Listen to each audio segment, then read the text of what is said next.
Judy used a word that I want to dwell on a bit. You said also fundamentally marketing yourself. So Yes. when an executive who's not in marketing hears that word, some of us say, "Well, I don't know how to do that. What does that mean to me? I market myself like a bar of soap or something. What do I?" So can Uh, we riff on yeah. that Oh, a yeah. bit? What Oh, what, yeah. what are we talking about really? So interestingly enough, and this is really for a lot of folks that are on this webinar, a lot of our clients are in marketing and sales. They are superb at marketing a product or a service for a company. But when you have to turn that lens internally, it becomes a little awkward. The last thing you want to be in a job search is awkward.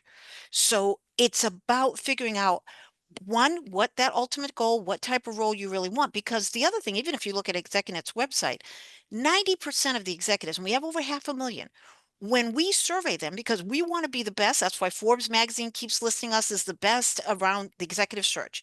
But one of the things they say is that it wasn't just that we found them any job, we found them their ideal job. And the way to do that is we've got to figure out first and foremost, what are you passionate about? What do you love to do? Because the research says 80% of executives, Tony, will get their jobs through their network, 75 to 80%. And I'm guilty of this too. So everybody on the phone, I've done this as well. Somebody comes to me, says, Judy, there's this great job over here. They need you. The scope of work is what I'm looking for. The compensation is there. And I go. But I never stop to ask myself, what do I want to do? What am I passionate about? What's in line with my goals?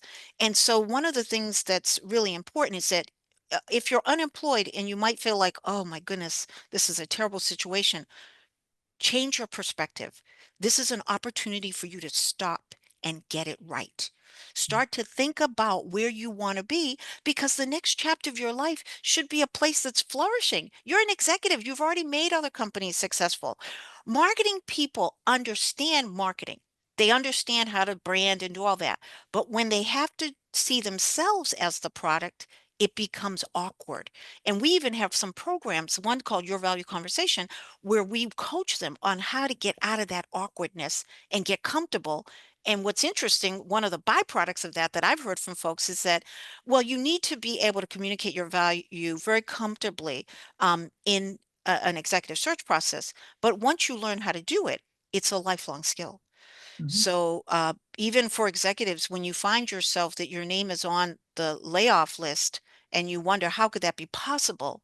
Because I've had all these records of success.